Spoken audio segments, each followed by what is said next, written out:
अभी बाज की उड़ान बाकी है, नए परिंदों का इम्तिहान बाकी है। अभी तो सिर्फ एक पर्वत पार किया है, अभी तो पूरा आसमान बाकी है। हेलो एवरीवन, स्वागत है आप सबका आपके अपने यूट्यूब चैनल आर के मुनीम केमिस्ट्री क्लासेस पर। आज हम पढ़ने वाले हैं बहुत ही इंटरेस्टिंग टॉपिक पीएच स्केल। देखिए पीएच स्केल क्या होता है, एसिड जो है या बेस जो है कितना स्ट्रॉन्ग है या कितना वीक है, या जो सॉल्यूशन है उसकी नेचर क्या है, न्यूट्रल है, एसिडिक है या बेसिक है, उसको बताने के लिए पीएच स्केल जो है बहुत ही यूजफुल होता है। पीएच स्केल शुरू करने से पहले सबसे पहले हम देखते हैं वाटर का आयोनाइजेशन।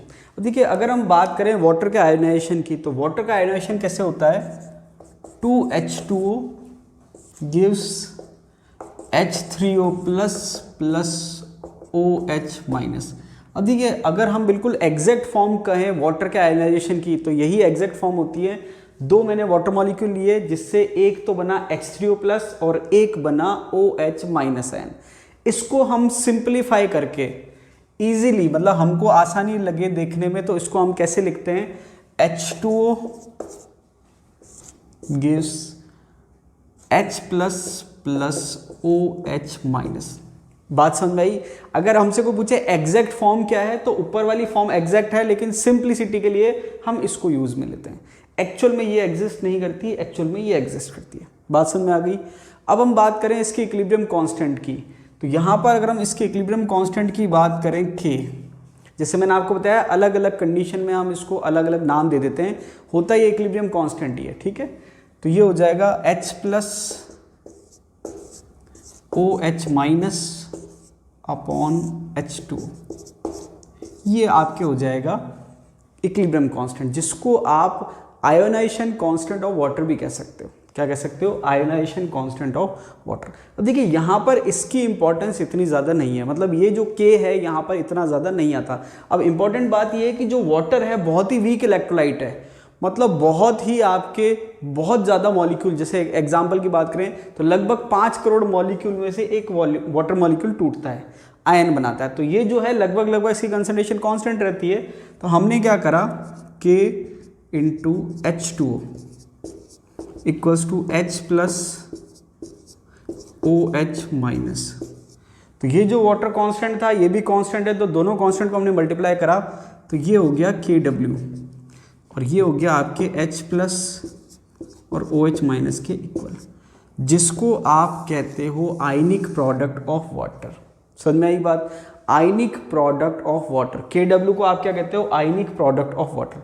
अब यहाँ पर अगर मैं कंडीशन लगाऊं एट 25 डिग्री सेंटीग्रेड, कंडीशन क्या ली मैंने कि 25 डिग्री सेंटीग्रेड है, तो वहाँ पर H प्लस आयन की कंसंट्रेशन जो होती है इक्वल होती है OH माइनस आयन की कंसंट्रेशन के, जो कि इक्वल होती है 10⁻⁻⁷ मोल पर लीटर, आप कह सकते हो मोल पर लीटर। तो यहाँ पर हमने क्या कहा कि KW क्या है, आयनिक प्रोडक्ट ऑफ वाटर है, जिसको हमने कहा H plus multiply by OH minus. तो यहाँ पर 25 डिग्री सेंटीग्रेड की कंडीशन पर H plus equals to OH minus equals to 10⁻⁷। तो यहाँ पर जब आप वैल्यू पुट करेंगे तो KW की वैल्यू आ जाएगी 10⁻⁻14। ये आपको ध्यान रखना है, ठीक है। साथ में मैं आपको एक बात और बता दूं कि अगर हम वाटर की कंसंट्रेशन की बात करें तो ये होती है 55.4। हालांकि ये थ्योरेटिकल चीज़ है, क्योंकि देखिए कंसंट्रेशन की अगर हम बात करें तो हमने सॉल्यूशन वाले चैप्टर में पढ़ा था कि कंसंट्रेशन का यूज़ क्या है। कंसंट्रेशन से हम ये बताते हैं कि सॉल्यूट जो है वो सॉल्वेंट में कितना प्रेजेंट है, लेकिन फिर भी अगर हम थ्योरेटिकल बात करें कि केवल वाटर की कंसंट्रेशन, तो कंसंट्रेशन क्या है, number of moles per unit volume. तो हमने क्या करा, वाटर के number of moles per unit volume के हिसाब से निकाला, तो ये आगे 55.4 मोल पर लीटर, ठीक है। इसी के बेस पे आप K भी निकाल सकते हैं, तो यहाँ पर 55.4 आ जाएगा और ये आ जाएगा 10⁻⁻14। बात समझ आ रही है। तो ये आप सॉल्व कर सकते हैं, बहुत ज़्यादा इंपॉर्टेंट नहीं है। देखिए यहाँ पर आप क्या करेंगे, 10⁻⁻14 और ये आ जाएगा 55.4, जो कि वाटर की कंसंट्रेशन है 25 डिग्री सेंटीग्रेड पर। तो यहाँ पर ये आपके K की वैल्यू आ जाएगी। अब मेन बात क्या है कि अगर हम बात करें न्यूट्रल वाटर की या न्यूट्रल सॉल्यूशन की, वाटर की जगह हम कहें कि न्यूट्रल सॉल्यूशन है, कंडीशन क्या ली मैंने, न्यूट्रल सॉल्यूशन।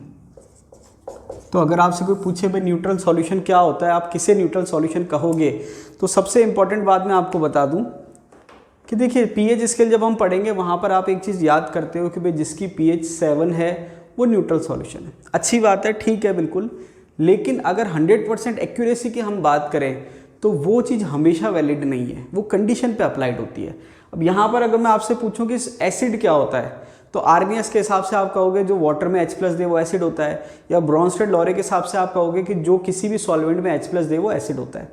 तो जैसे मान लीजिए मैं वाटर की बात करता हूँ, तो वाटर में अगर कोई H+ देता है वो एसिड है। तो इसका मतलब क्या हुआ कि अगर वाटर में H+ की कंसंट्रेशन बढ़ेगी, इसका मतलब एसिडिक स्ट्रेंथ बढ़ रही है। तो यहाँ पर सबसे इंपॉर्टेंट बात यह है कि जब मैंने वाटर की बात करी तो वाटर को मैं मान रहा हूँ न्यूट्रल है। अगर बिल्कुल डिस्टिल वाटर है, प्योर वाटर है, तो मैंने क्या माना कि वाटर जो है वो न्यूट्रल सॉल्यूशन है, या न्यूट्रल है या न्यूट्रल सॉल्यूशन है, कुछ भी आप कह सकते हो। तो मैंने क्या माना कि जब वाटर डिस्टिल्ड फॉर्म में है, प्योर फॉर्म में है, तो वो न्यूट्रल है। तो उसकी कंडीशन क्या थी? कंडीशन ये थी कि पहले तो वाटर बहुत कम आयनाइज हो रहा है, और आयनाइज हो भी रहा है तो सबसे इंपॉर्टेंट बात यह है कि जब ये मॉलिक्यूल टूट रहा है तो जितने H+ बन रहे हैं उतने ही OH- बन रहे हैं। सबसे इंपॉर्टेंट बात यह है, मतलब H+ जितने हैं OH- उतने ही हैं। तो अगर दोनों बराबर हैं तो सॉल्यूशन ना तो एसिडिक होगा ना बेसिक होगा। तो अगर आपसे कोई पूछे कि न्यूट्रल सॉल्यूशन की कंडीशन क्या है, तो सबसे जो मस्ट कंडीशन है, जिसके लिए कोई कंडीशन की ज़रूरत नहीं है, वो है H+ is equals to OH-। ये सबसे पहली कंडीशन है। अब इसकी वैल्यू कितनी है वो एक फर्दर कंडीशन है, डिपेंड करेगा। हमने क्या कहा कि न्यूट्रल सॉल्यूशन की कंडीशन ये है कि H+ और OH- क्या होते हैं? बराबर होते हैं। अब इसके बाद अगर मैं कंडीशन लगा दूं एट 25 डिग्री सेंटीग्रेड, तो 25 डिग्री सेंटीग्रेड पर क्या होगा? H+ इक्वल्स टू OH-, ये तो होगा ही होगा। साथ में हम क्या कह सकते हैं? 10⁻⁻7 मोल पर लीटर आ जाएगा। मतलब याद क्या था कि न्यूट्रल सॉल्यूशन की कंडीशन क्या है? H+ और OH- बराबर होनी चाहिए। अब उनकी वैल्यू कितनी है वो अलग अलग कंडीशन पे डिपेंड करेगी। जैसे हमने कहा कंडीशन क्या है? 25 डिग्री सेंटीग्रेड, तो वहां पर उसकी वैल्यू बता दी कि भाई H+ की वैल्यू है 10⁻⁻7 और OH- की वैल्यू है 10⁻⁻7 मोल पर लीटर। ये कब है? जब 25 डिग्री सेंटीग्रेड है। तो अगर सॉल्यूशन न्यूट्रल है तो चाहे कोई सा भी टेम्परेचर हो, वहां पर वैल्यू क्या होगी? बराबर होगी। इसके बाद अभी हम पीएच स्केल पढ़ेंगे, वहां पर हम कह देंगे कि जो पीएच की वैल्यू है वो कितनी होती है? 7 होती है। ठीक है। अब देखिए पीएच का कंसेप्ट क्या है यहाँ से। तो सबसे मेन चीज जो हमने पढ़ी वो ये है कि न्यूट्रल सॉल्यूशन के लिए H+ और OH- क्या होनी चाहिए? बराबर। अगर आप ये कहते हो H+ equals to OH- equals to 10⁻⁻7, तो वो एक पर्टिकुलर कंडीशन पे लागू होगा। अब यहाँ पर मैंने क्या कहा कि ये जो इक्वेशन थी KW H+ और OH-, इसका मैंने क्या करा? माइनस में लॉगरिथम ले लिया। तो माइनस में लॉग लेंगे तो ये हो जाएगा माइनस लॉग ऑफ KW।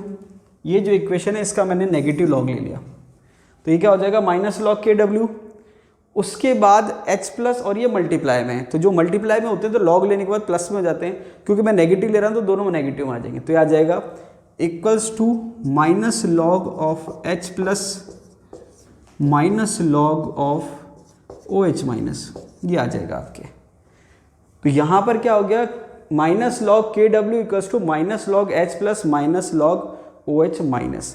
अब यहाँ पर क्या है कि KW की जो वैल्यू है 25 डिग्री सेंटीग्रेड, वो कितनी आ रही है? 10⁻⁻14। अब यहाँ पर आप क्या है, देखिए किसी का भी अगर माइनस लॉग है तो उसको हम स्मॉल p से बता देते हैं। किससे बता देते हैं? स्मॉल p से। तो मैंने क्या कहा?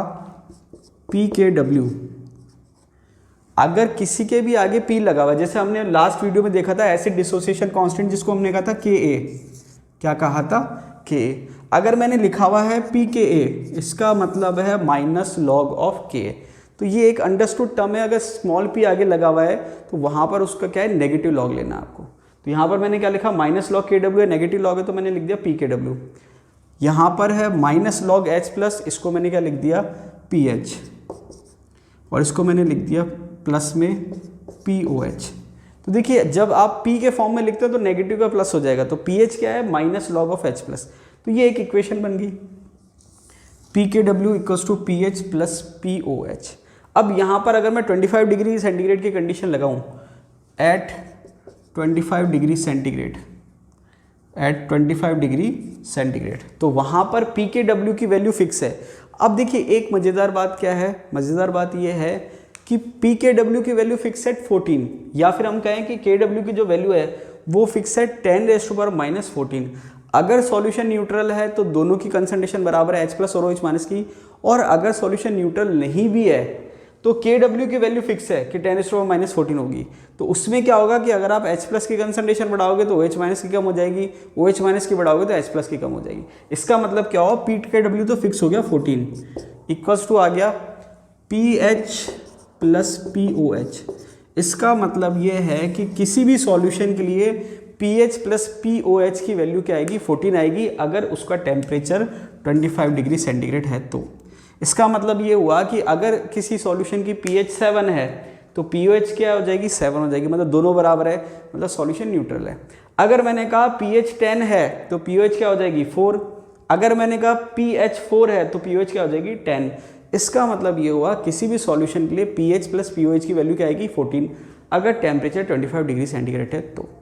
अब एक चीज़ और कि अगर मान लीजिए मैं बार बार आपको कह रहा हूँ 25 डिग्री सेंटीग्रेड 25 डिग्री सेंटीग्रेड, इसका मतलब क्या है, इसका मतलब ये है कि अगर मैं टेम्परेचर को बढ़ाता हूँ तो यहाँ पर ये जो रिएक्शन है आयोनाइजेशन रिएक्शन, ये एंडोथर्मिक रिएक्शन है। क्या है, एंडोथर्मिक रिएक्शन। तो यहाँ पर आप एक चीज़ ध्यान रखना, endothermic reaction in the sense ionization हो रहा है। क्या हो रहा है, आयनाइजेशन। तो यहाँ पर एंडोथर्मिक रिएक्शन का मतलब क्या है कि अगर आप टेम्परेचर को बढ़ाओगे तो रिएक्शन फॉरवर्ड डायरेक्शन में जाएगी, मतलब टेम्परेचर को अगर आप बढ़ाओगे तो रिएक्शन फॉरवर्ड डायरेक्शन में जाएगी, मतलब आयन जो है उसकी कंसंट्रेशन क्या होगी, बढ़ेगी। मतलब टेम्परेचर बढ़ाने से इस केस में वाटर का जो आयनाइजेशन है वो बढ़ेगा, और आयोनाइजेशन बढ़ने से H+ की कंसंट्रेशन बढ़ेगी और OH- की कंसंट्रेशन भी क्या होगी, बढ़ेगी। तो जब H+ और OH- की कंसंट्रेशन बढ़ेगी तो नो डाउट Kw की वैल्यू भी क्या हो जाएगी, बढ़ जाएगी। इसका मतलब ये हुआ कि जब आप टेम्परेचर को बढ़ाओगे तो जो Kw की वैल्यू 10⁻⁻14 है वो क्या हो जाएगी, कम हो जाएगी। मान लीजिए किसी टेम्परेचर पर इसकी वैल्यू हो गई Kw की वैल्यू होगी 10⁻13। मान लीजिए सपोज मैंने कहा कि अगर किसी टेम्परेचर पर Kw की वैल्यू जो है 10⁻13 हो जाती है। अब यहाँ पर ये तो आपको पता ही होगा 10⁻14 जो है वैल्यू कम है और ये वैल्यू ज़्यादा है, क्योंकि माइनस में पावर छोटी होती है तो वैल्यू बड़ी होती है। तो मैंने क्या कहा, टेम्परेचर बढ़ाने से आयोनाइजेशन बढ़ा, आयोनाइजेशन बढ़ाने से H+ की कंसंट्रेशन बढ़ी और H+ के साथ साथ OH- की बढ़ी, जिससे Kw की वैल्यू बढ़ गई। और मैंने कहा अज्यूम कर लिया कि Kw की वैल्यू कितनी होगी, 10⁻13। तो अगर सॉल्यूशन न्यूट्रल है तो वहाँ पर H+ और OH- की कंसंट्रेशन जो होगी वो कितनी होगी। तो देखिए वो आप कह सकते हैं जैसे 10⁻7 था तो इसको मैंने सिंपली समझने के लिए कह दिया 10⁻6.5, और ये हो गया आपके, ये इक्वल टू मैंने कर दिया। इसका मतलब क्या है कि यहाँ पर मैंने कहा कि दोनों की जो कंसंट्रेशन है वो पहले 10⁻7 थी, यहाँ मैंने कितना -6.5 कर दिया, तो दोनों की वैल्यू क्या कर दी मैंने, बराबर कर दी, और सम लेंगे तो 13 हो जाएगा। इसका मतलब क्या हुआ कि जब आप Pkw की बात करेंगे तो वो 13 आएगा, और अगर सॉल्यूशन यहाँ पर न्यूट्रल था तो ये 7 और ये 7 हो जाता, और यहाँ पर ये न्यूट्रल है तो क्या हो जाएगा 6.5 + 6.5। इसका मतलब ये है कि जो हम कह रहे हैं pH 7 न्यूट्रल की कंडीशन है वो कब है, 25 डिग्री सेंटीग्रेड पर। अगर आप टेम्परेचर को बढ़ाओगे तो न्यूट्रल pH की वैल्यू क्या हो जाएगी, कम। उसका कारण क्या है, टेम्परेचर बढ़ाने से Kw की वैल्यू बढ़ेगी, और Kw की वैल्यू बढ़ने से जो pH की वैल्यू, जो H+ की वैल्यू है वो भी बढ़ेगी, और यहाँ पर pH की वैल्यू क्या हो जाएगी, कम। तो आपको ध्यान रखना है कि pH 7 जो है न्यूट्रल सॉल्यूशन की कंडीशन कब है, जब 25 डिग्री सेंटीग्रेड है। अगर आप टेम्परेचर को बढ़ाते हो तो न्यूट्रल pH क्या हो जाएगी, कम। ये आपको ध्यान रखना है। समझ में आ गई बात। अब यहाँ पर एक चीज़ और आती है कि बॉइलिंग वाटर की pH कितनी है। तो देखिए अलग अलग जगह अलग अलग दे रखी है, कहीं पर 6.4 दे रखी है, कहीं पर 6.1 दे रखी है, कहीं पर 6.56 दे रखी है। तो देखिए किसी बुक में दे रखी है 6.56, ठीक है, अलग अलग बुक में, जैसे किसी कहीं पर दे रखी है 6.4, आप गूगल पे भी सर्च करोगे तो कहीं 6.4 दे रखा है, कहीं 6.56 दे रखा है। कोई प्रॉब्लम नहीं है, बहुत ज़्यादा इस पर कोई पूछ नहीं रहा क्वेश्चन, लेकिन मैं तो सिंपल समझाने के लिए आपको बता रहा हूँ। तो क्वेश्चन आपसे पूछेगा, मान लीजिए मैंने आपसे क्वेश्चन पूछ लिया कि बॉइलिंग वाटर की pH है 6.56, तो सॉल्यूशन की नेचर क्या होगी।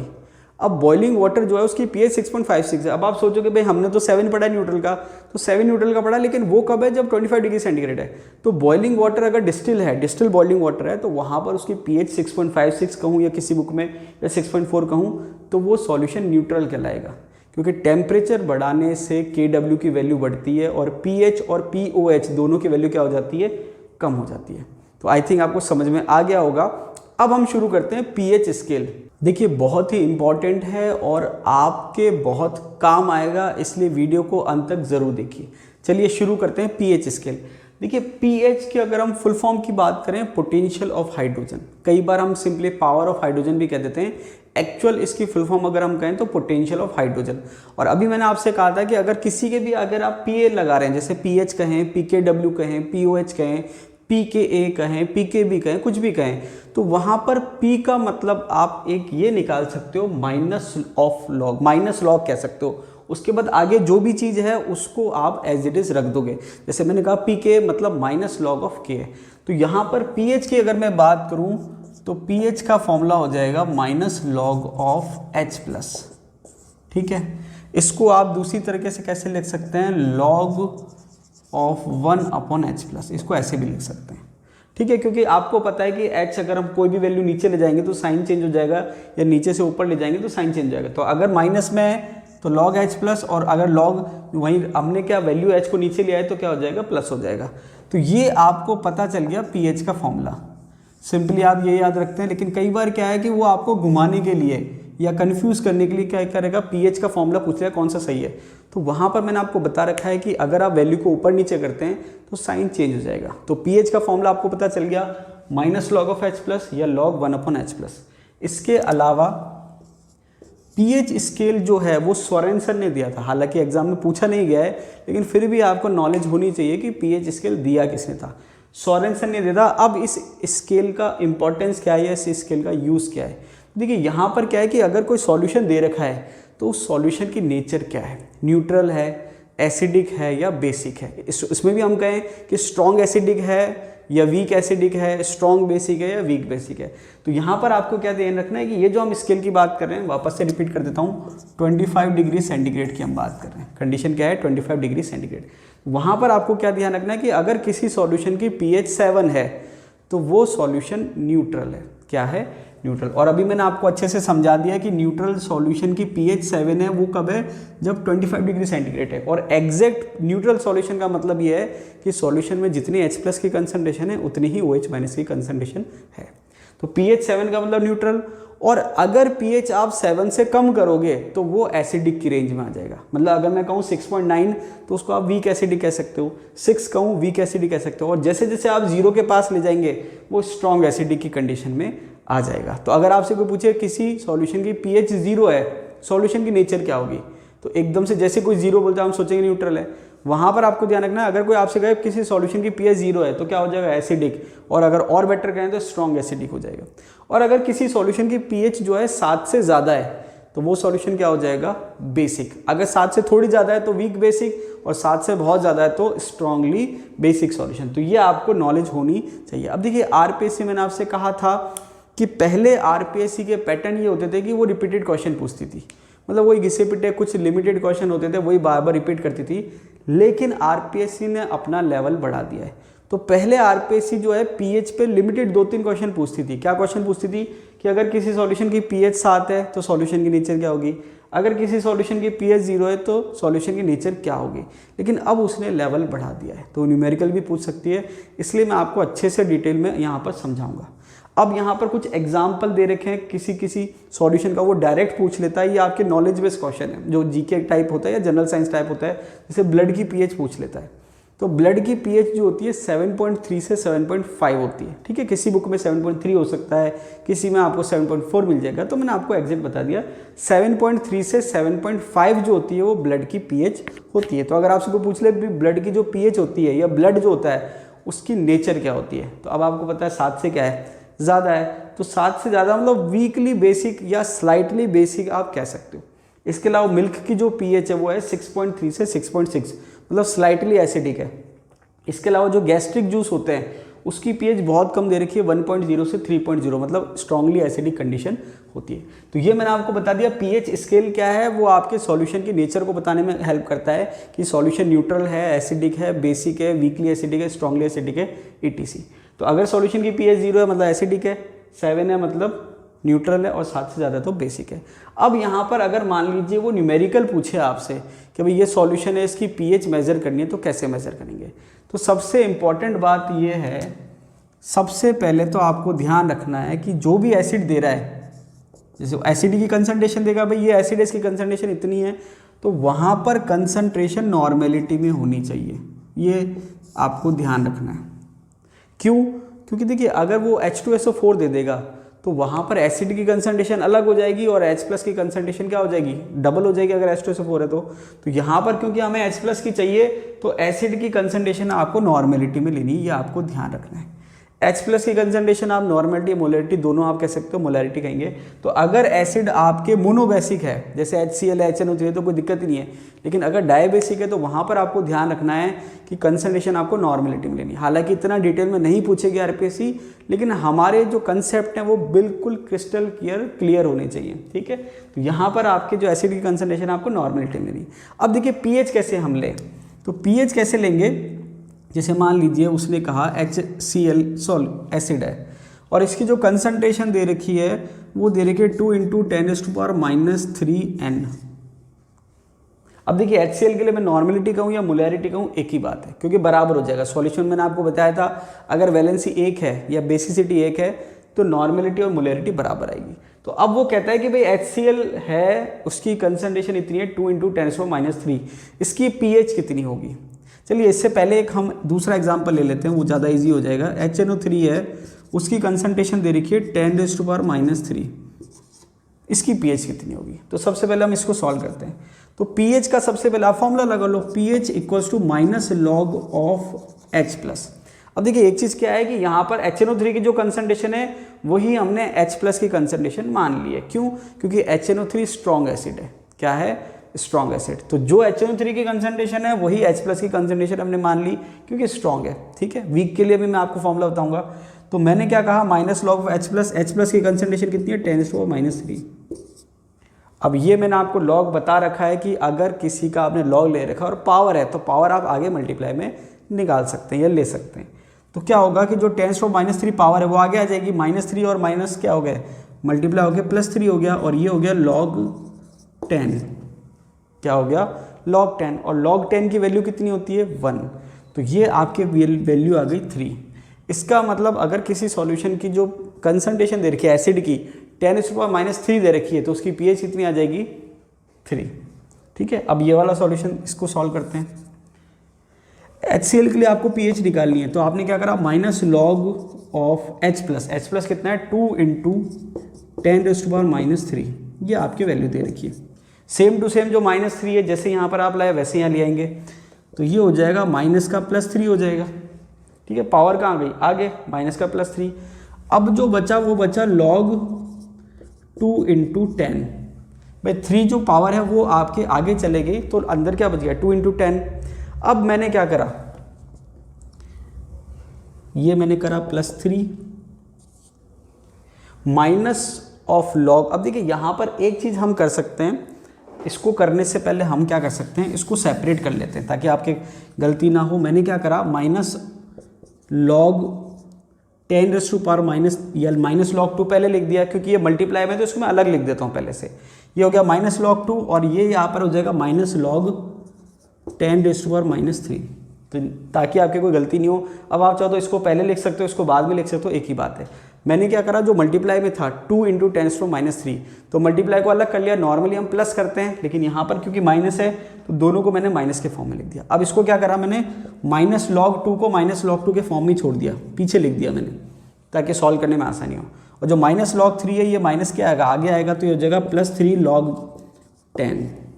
तो log 10 की वैल्यू 1 होती है तो ये हो गया 3 -log 2। इसका मतलब क्या हुआ, इसका मतलब ये हुआ कि अगर 10⁻⁻ जो भी पावर दे रखी है वो नॉर्मली क्या, अगर आगे कुछ नहीं है, जैसे ये था 10⁻³ था, उसकी पीएच सीधी सीधी कितनी हो गई 3। अगर -2 होता तो pH 2 हो जाती, -4 होता तो pH 4 हो जाती, -1 होता तो pH 1 हो जाती। तो अगर केवल 10⁻⁻ में दे रखी है तो वही उसकी pH हो जाएगी। और उसके साथ अगर आगे कोई वैल्यू दे रखी है, ये मैं आपको क्यों बता रहा हूँ ताकि सॉल्व करने में आसानी हो। अगर केवल 10⁻⁻ की पावर में कंसंट्रेशन दे रखी है तो जो माइनस में पावर है वही उसकी pH हो जाएगी।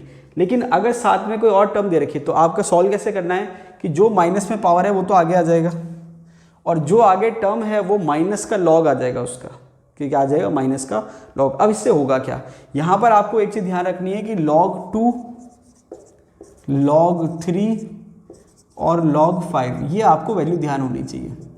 भाई log 10 की वैल्यू 1 होती है, यहाँ log 1 की वैल्यू 0 होती है, log 2 जो है 0.3010, log 3 की वैल्यू होती है 0.477 और log 5 की वैल्यू होती है 0.699। अगर आपको ये 3 लॉग भी याद हैं तो आपके 99% क्वेश्चन सॉल्व हो जाएंगे अगर न्यूमेरिकल आता है तो। यहाँ पर हमने क्या देखा, 2 × 10⁻³ था तो -3 के लिए तो हमने सीधा 3 लिख दिया और जो 2 है वो आ गया -log2। अब यहाँ पर इसको अगर हम सॉल्व करेंगे, यहाँ कर देता हूँ मैं सॉल्व, तो ये हो गया 3 -log2। अब log2 की जो वैल्यू है वो कितनी है, 0.3010, तो मैंने इसको राउंड ऑफ में 0.3 लिख दिया। तो यहाँ पर वैल्यू कितनी आ गई, 2.7। अब इससे हम एक चीज़ समझते हैं, हमने क्या देखा है कि जितना सॉल्यूशन एसिडिक होगा उसकी pH उतनी ही कम होगी। ये आपको ध्यान रखना है। क्यों?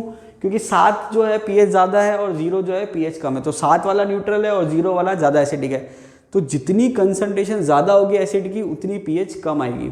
अब आप खुद सोचो कि 2 × 10⁻³ कंसंट्रेशन ज़्यादा है या 10⁻³ कंसंट्रेशन ज़्यादा है, तो आप कहोगे सर ये ज़्यादा है। तो अगर ये कंसंट्रेशन ज़्यादा है तो इसकी pH क्या आनी चाहिए, कम आनी चाहिए। कितनी आनी चाहिए, कम। तो इसकी pH कितनी आ गई, 3, इसकी pH कितनी आ गई, 3, और इसकी जो pH आई है वो कितनी आई है, 2.7। समझ में आ रही है बात। इसके बाद हम एक और एग्जांपल लेते हैं। अब मान लीजिए नेक्स्ट एग्जांपल मैंने लिया कि कोई आपके एसिड है, HCl लिख देता हूँ, इसकी कंसंट्रेशन दे रखी है 3 × 10⁻²। तो अब आपके दिमाग में एक चीज़ आ जानी चाहिए, क्या आ जानी चाहिए कि अगर केवल 10⁻² होता तो pH कितनी होती, 2, लेकिन साथ में मल्टीप्लाई में 3 भी आ गया। मतलब अब क्या है कि केवल 10⁻² कंसंट्रेशन होती तो pH 2 आती और इंटू 3 है, मतलब कंसंट्रेशन इससे और ज़्यादा है, मतलब 2 से भी क्या आनी चाहिए, कम। तो यहाँ पर आप जब इसको सॉल्व करेंगे बिल्कुल यही तरीका रहेगा। अब मैं इसको थोड़ा सा शॉर्ट में कर देता हूँ, वीडियो लेंथी हो जाएगा। आप इसको बिल्कुल ऐसे ही सॉल्व करेंगे जैसे यहाँ पर मैंने कर रखा है। तो जो लास्ट का कंक्लूजन आया था मैं उसी से सॉल्व करके बता देता हूँ। क्या कंक्लूजन है, 10⁻² है तो इसका तो आ जाएगा वैल्यू +2, क्या आ जाएगी, +3 थी तो यहाँ +2 आ जाएगी, और जो वैल्यू आ गया वो आ जाएगा माइनस में, तो ये हो जाएगा -log3। आप इसको सिस्टमेटिक सॉल्व करना, प्रैक्टिस हो जाए उसके बाद आप ट्रिक से सॉल्व कर सकते हैं। तो ये हो गया +2 -log3। log3 की वैल्यू क्या है, 0.477। ठीक है, तो यहाँ पर जब आप इसको सॉल्व करेंगे तो ये आ जाएगा आपके 1.53। राउंड ऑफ में मैंने ले लिया है, जैसे इसको 0.47 लेते तो यहाँ पर मैंने क्या कर दिया, राउंड ऑफ में कर दिया 1.53।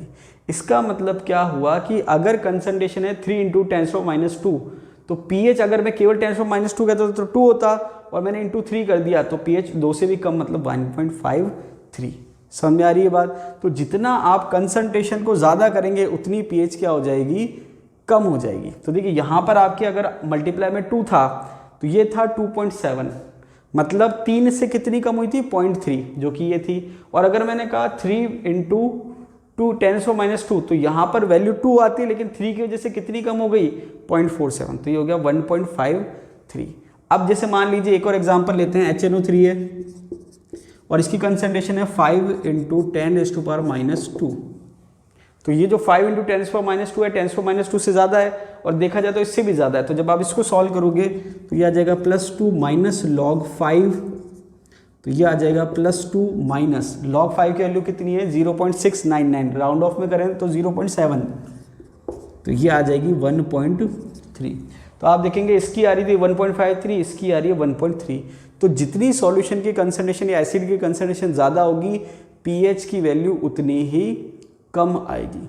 आई थिंक आपको समझ में आ गया होगा। अब देखिए इसका अगर मैं उल्टा करूं कि अगर आपको सॉल्यूशन की pH दे रखी है और आपको H+ की कंसंट्रेशन निकालनी है, तो अभी तक हमने क्या कहा था कि अगर कोई डायरेक्ट वैल्यू दे रखी है 10⁻³ दे रखी है तो वही उसकी क्या हो जाएगी, pH हो जाएगी। तो यहाँ पर अगर मान लीजिए कि pH दे रखी है 1, सिंपल बात करें, pH दे रखी है 1, तो जो H+ की कंसंट्रेशन है वो कितनी हो जाएगी, 10⁻⁻1। अगर pH की वैल्यू दे रखी है 2 तो H+ की कंसंट्रेशन क्या हो जाएगी, 10⁻²। ये बहुत सिंपल है। सिंपल का मतलब अगर आपकी डायरेक्ट वैल्यू दे रखी है pH 1 2 3 4 तो H+ की कंसंट्रेशन क्या हो जाएगी, 10⁻⁻1 10⁻², 10⁻³ अब मान लीजिए कि pH की वैल्यू जो दे रखी है, जैसे मान लीजिए इसको उल्टा करते हैं, यहाँ पर हमने निकाला था pH की वैल्यू कितनी आ रही थी, 2.7 ये आ रही थी। जैसे मान लीजिए आपको कह दिया कि 2.7 pH है तो H+ की कंसंट्रेशन कितनी होगी, इसको हम उल्टा करके देख रहे हैं। जैसे मान लीजिए उल्टा अगर पूछ ले तो pH की वैल्यू 2.7 दे रखी है तो H+ की कंसंट्रेशन कितनी होगी, तो वहाँ पर आप क्या करो कि इसमें तो एक बढ़ा दो और इसमें से एक घटा दो। तो जब आप ऐसा करोगे तो 2 में 1 बढ़ाया आपने, कितना हो गया 3, और 7 में से 1 घटा दिया, तो जब आप 0.7 में से 1 घटाओगे तो कितना बचेगा 0.3, तो वो मैंने बार लिख दिया, मतलब नेगेटिव है। इसका मतलब क्या हुआ कि 2.7 है तो जो आपके पॉइंट से पहले वैल्यू है उसमें तो 1 जोड़ दो, तो जो आपने जोड़ा कितना जोड़ा, 3, तो ये आपके आ जाएगा 10⁻⁻3। कितना आ जाएगा, 10⁻⁻3। मतलब आगे जो भी वैल्यू है उसमें आप 1 जोड़ दो और उसकी पावर कर दो 10⁻⁻3। उसके बाद जब आपने आगे जो वैल्यू उसमें से 1 घटाया तो ये बच गया 3 बार। अब आप ये देखो कि जो 3 है, 0.3 है, वो किसका लॉग है, तो आप देखोगे 0.3 किसका लॉग है, 2 का, तो ये क्या आ जाएगा 2, तो ये आ गया 2 × 10⁻3।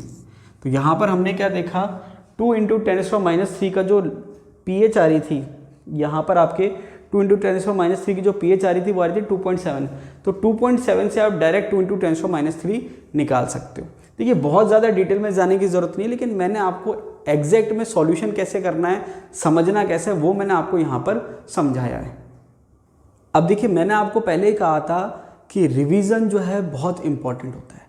तो रिवीजन, कंसेप्ट और प्रैक्टिस, ये 3 चीज़ पे अगर आपकी कमांड हो गई या ये आपने सीख लिया कि इसकी इंपॉर्टेंस क्या है, तो आपके लिए बहुत ही आसान होने वाला है।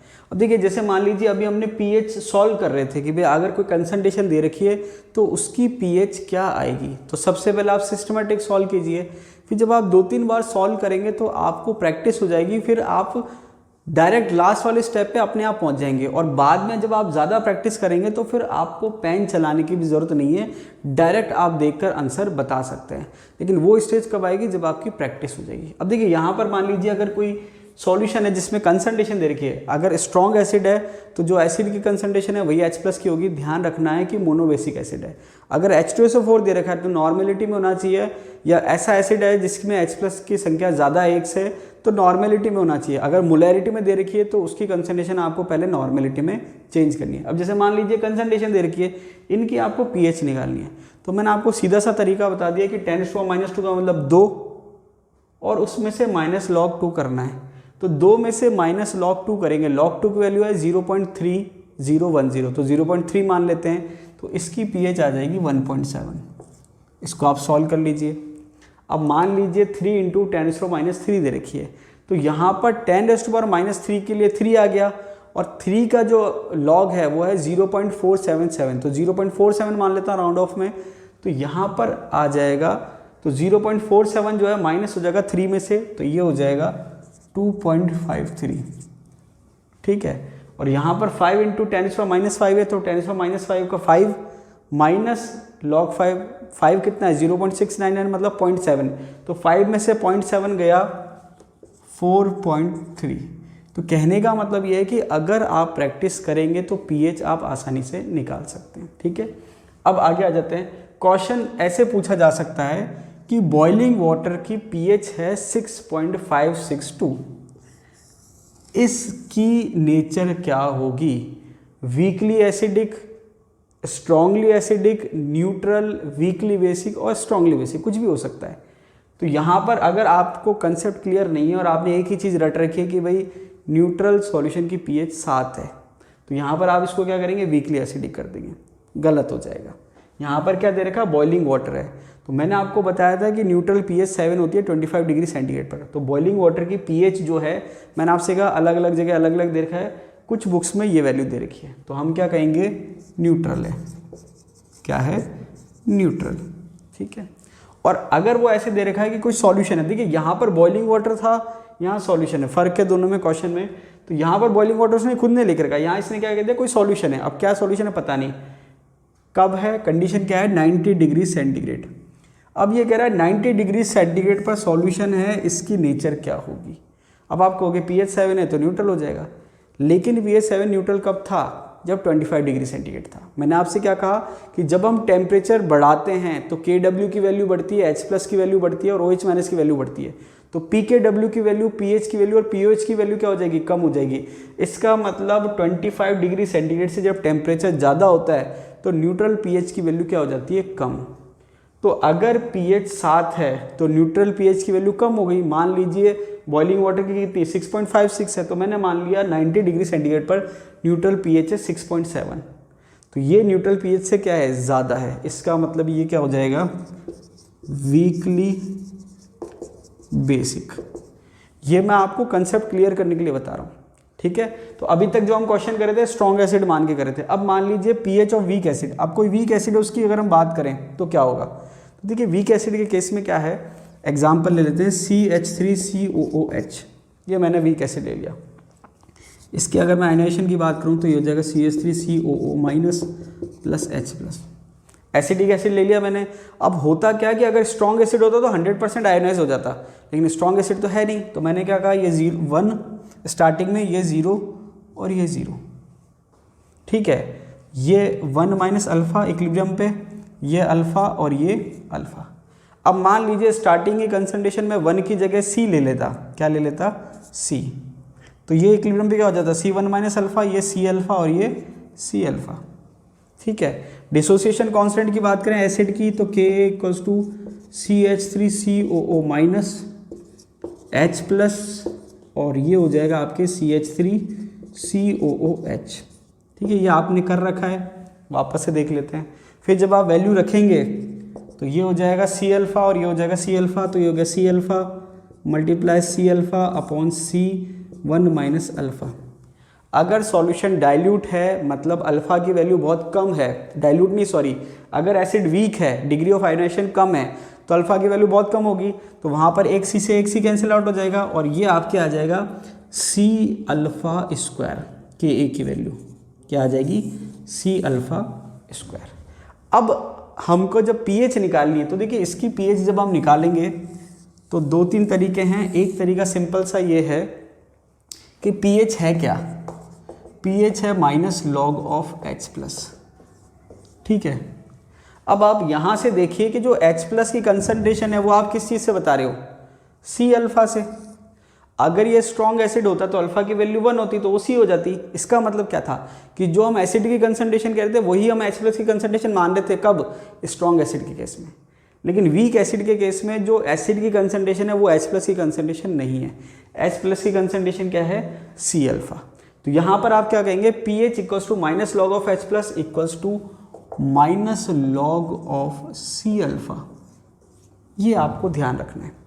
इसको एक एग्जांपल से समझते हैं। जैसे मान लीजिए कि एसिटिक एसिड है CH3COOH, ठीक है।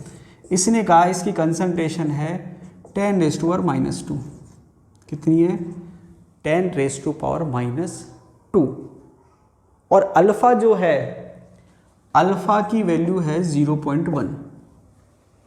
समझ में आई बात। कंसंट्रेशन इसने क्या कह दी, 10⁻² N कह देता हूँ नॉर्मेलिटी में, और अल्फ़ा है 0.1। अब जब हम स्ट्रॉन्ग एसिड की बात कर रहे थे तो अल्फ़ा नहीं दिया होता था, केवल दिया होता था 10⁻²। तो जैसे आप 10⁻² देखते आप क्या कहते हैं, pH 2 है। लेकिन अब आपने क्या, अल्फ़ा की वैल्यू 0.1। तो अब जब आप pH निकालेंगे तो pH क्या हो जाएगी, -log C अल्फ़ा।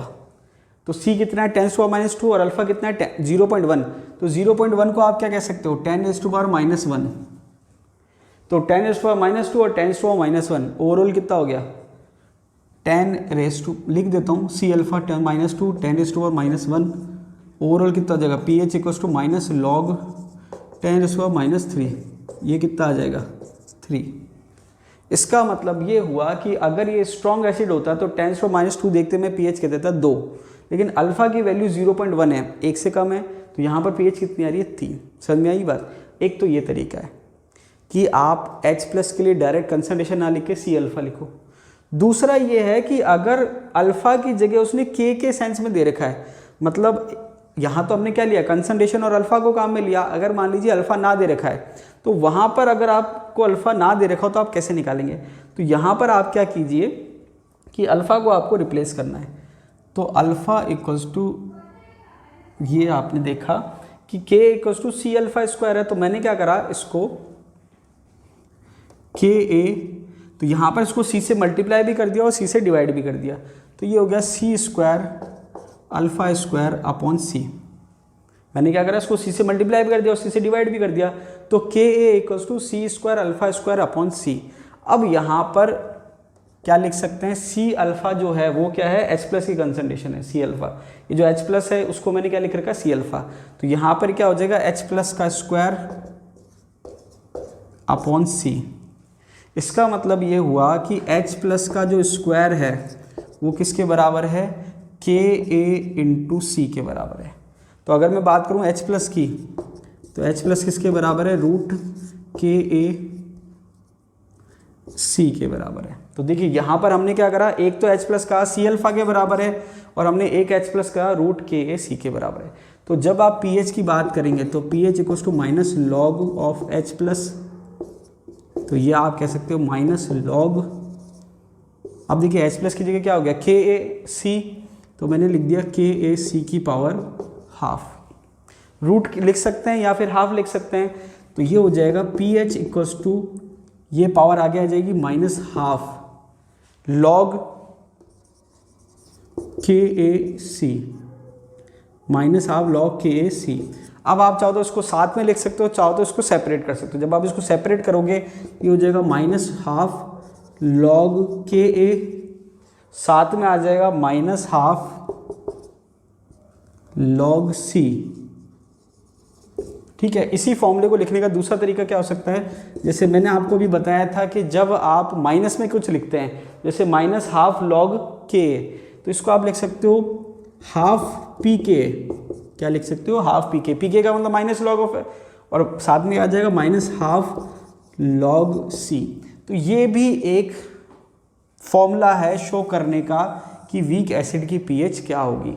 एक्चुअल में अगर न्यूमेरिकल आता है, वैसे तो बहुत ज़्यादा नहीं आएगा, तो आपको नॉर्मली वो C अल्फा देगा, मतलब कंसंट्रेशन देगा और अल्फा की वैल्यू देगा। तो वीक एसिड के लिए जो pH आप निकालोगे सिंपल तरीका नहीं है, ये तरीका होता है। अब देखिए pH की जगह अगर POH होगा तो H+ की जगह OH माइनस आ जाएगा। क्या अब देखिए RPS से जितने क्वेश्चन पूछ सकती है वो अभी तक हमारे जितना वीडियो था उसमें 99% कवर हो जाएंगे, मतलब ऐसा कोई क्वेश्चन नहीं बचेगा जो अभी तक हमने थ्योरी पढ़ी है उससे सॉल्व ना हो। इसके बाद एक स्पेशल कंडीशन और होती है कि अगर वो pH मिक्सिंग पे क्वेश्चन पूछता है तो वो कैसे सॉल्व करना है, 2 मिनट लगेंगे, समझ लेते हैं। देखिए pH मिक्सिंग 2 तरह की हम पढ़ सकते हैं, वैसे 3 तरह की होती है लेकिन मैं आपको 2 तरह की बताऊंगा। एक मिक्सिंग का मतलब क्या है कि एसिडिक सॉल्यूशन है उसमें हमने वाटर डाल दिया, मतलब डाइल्यूट कर दिया। दूसरी मिक्सिंग का पैटर्न होता है एसिड में एसिड मिला दिया। तीसरी मिक्सिंग का पैटर्न है एसिड में बेस मिला दिया। तो मैं आपको फर्स्ट और थर्ड पढ़ाऊंगा, सेकंड आप अपने हिसाब से ट्राई कर सकते हैं। ठीक है, देखिए यहाँ पर मैंने क्या कहा, यहाँ पर फॉर्मूला लगेगा N1V1 इक्वल्स टू N2V2। इसका मतलब क्या है, जैसे मान लीजिए कि HCl था, उसकी नॉर्मेलिटी जो थी N1 वो थी 10⁻²। मैंने क्या कहा, उसकी नॉर्मेलिटी कितनी थी 10⁻², और मैंने कहा उसका वॉल्यूम दे रखा था 100 ml। कितना दे रखा है 100 ml। उसमें मैंने V2 मतलब वाटर मिला दिया, कितना 100 ml। इसका मतलब क्या हुआ, 100 ml मेरे पास एसिडिक सॉल्यूशन था जिसकी नॉर्मेलिटी थी 10⁻², उसमें मैंने 100 ml वाटर मिला दिया। इसका मतलब क्या हुआ, जितना एसिड था उतना ही मैंने वाटर मिला दिया, तो उसकी पीएच क्या होगी। तो देखिए यहाँ पर अगर मैं देखूँ तो यहाँ पर अब आप फॉर्मूला क्या लगाओगे, N2। N2 का मतलब जो पहले एसिड था सॉल्यूशन था, जो एसिड था पहले, उसकी नॉर्मलिटी कितनी थी, 10⁻²।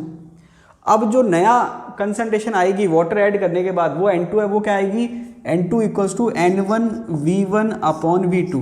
क्या आ जाएगी, N1V1/V2। देखिए N1 कितना है, 10⁻², V1 कितना है, 100, और V2 कितना है। अब देखिए यहाँ पर N1V1 बराबर N2V2। अब एक चीज़ है कि इतना मैंने क्या कराया है, वाटर मिलाया है, 100 ml क्या करा, वाटर मिला दिया।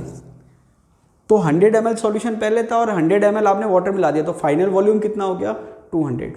ठीक है, तो यहाँ पर V जो है मतलब 100 ml आपने वाटर मिलाया है, तो फाइनल वॉल्यूम जो है वो 200 है। ठीक है, ये आपको ध्यान रखना है।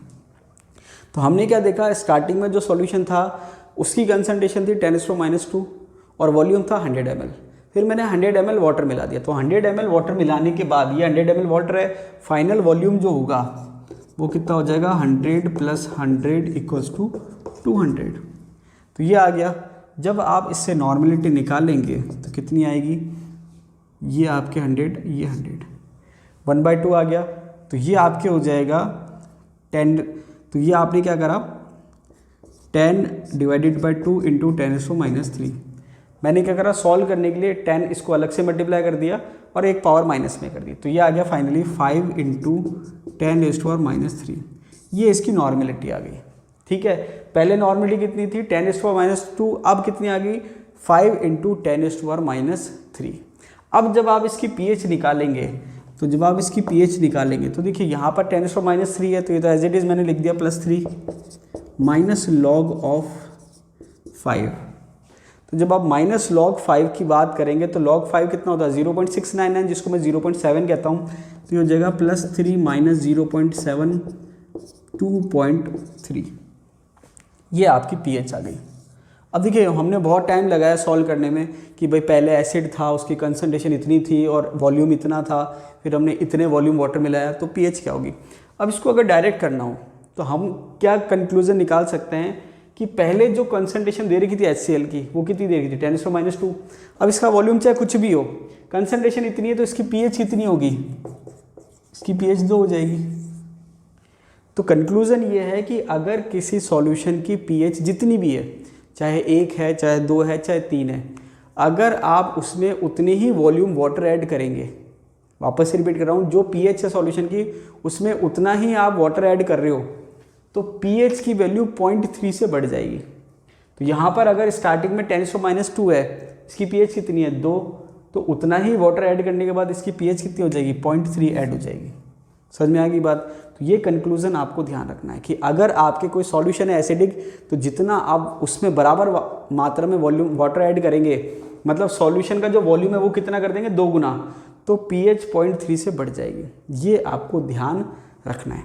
अब आपका क्वेश्चन क्या है कि अगर मैं वॉल्यूम जो है 10 गुना कर दूं, 100 गुना कर दूं, तो pH पे कितना फ़र्क पड़ेगा। जैसे मान लीजिए यही सॉल्यूशन है, इसकी मैंने pH कहा है 2 है, तो अगर मैं फाइनल वॉल्यूम 2 गुना की जगह 10 गुना कर दूं या 100 गुना कर दूं, तो pH क्या आएगी, ये आप मुझे कमेंट बॉक्स में कमेंट करके बताइए। ठीक है, इसके बाद जो लास्ट हम पढ़ेंगे वो पढ़ेंगे कि अगर एसिड और बेस दे रखा है तो वहाँ पर आपको क्या करना है। अब देखिए एसिड है, मैंने जैसे कहा एक HCl है, एक मैंने कहा NaOH है।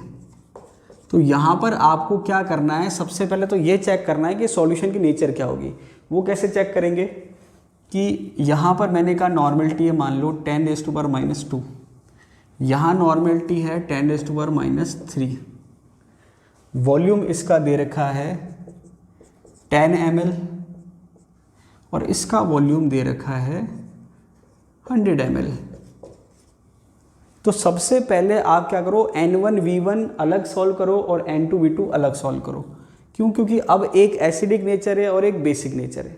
तो यहाँ पर आपको क्या करना है, नंबर ऑफ इक्विवेलेंट निकालने हैं। क्या निकालने हैं, नंबर ऑफ इक्विवेलेंट, ग्राम तुल्यांक की संख्या। तो आप क्या करो, नॉर्मलिटी इंटू वॉल्यूम मल्टीप्लाई कर दो। तो यहाँ पर जब आपने N1V1 करा तो N1V1 की वैल्यू कितनी आ गई, 10⁻² × 10 कितना आ गया, 10⁻⁻1।